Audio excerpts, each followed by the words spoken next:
வணக்கம். இன்றைக்கி என்ன சமையல்னு பார்க்கலாம் வாங்க. இன்றைக்கி வந்து சிவன் சம்பா வடிச்சிருக்கிறேங்க. சூப்பராக அருமையாக வந்துருக்குது. ரொம்ப நல்லா இருக்குதுங்க.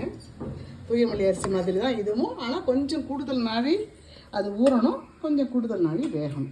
ரொம்ப அருமையாக வந்திருக்கு. அதுவும் நல்லா வெண்மையாக நல்லாயிருக்கு. அது சாதம் நல்ல டேஸ்ட்டாக இருக்குங்க. அது 2 கரண்டி போட்டுக்கலாம். அடுத்து இன்றைக்கி மட்டன் குழம்புங்க. ரொம்ப அருமையாக வச்சுருக்கோம். சூப்பராக வந்திருக்கு. கொஞ்சம் தான் மட்டன் வாங்கினோம்.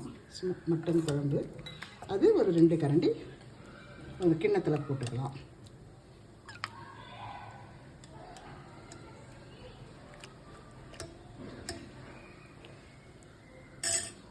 மட்டன் குழம்பு 2 கரண்டி கிண்ணத்தில் போட்டாச்சு. அடுத்து மிளகு ரசம்.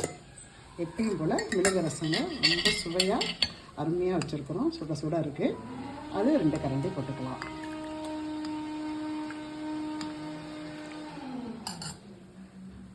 அதுவும் போட்டுக்கலாம், வச்சுக்கலாம். அடுத்து ஈரல் வறுவலுங்க. வெறும் ஈரல் மட்டும் இன்றைக்கி ஃப்ரை பண்ணியிருக்கிறோம். ரொம்ப அருமையாக வந்திருக்கு, நல்லா இருக்குங்க. அதில் ஒரு 2 பீஸ் வச்சுக்கலாம்.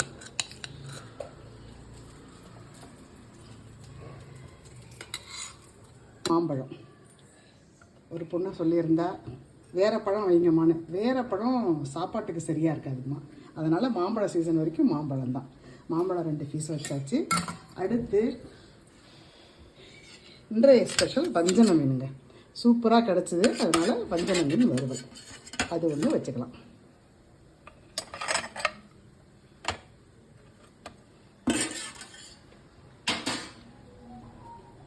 இதுதான் இன்றைய சமையலுங்க.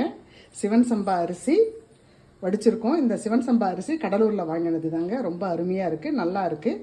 பிடிச்சவங்க ட்ரை பண்ணி பாருங்கள்.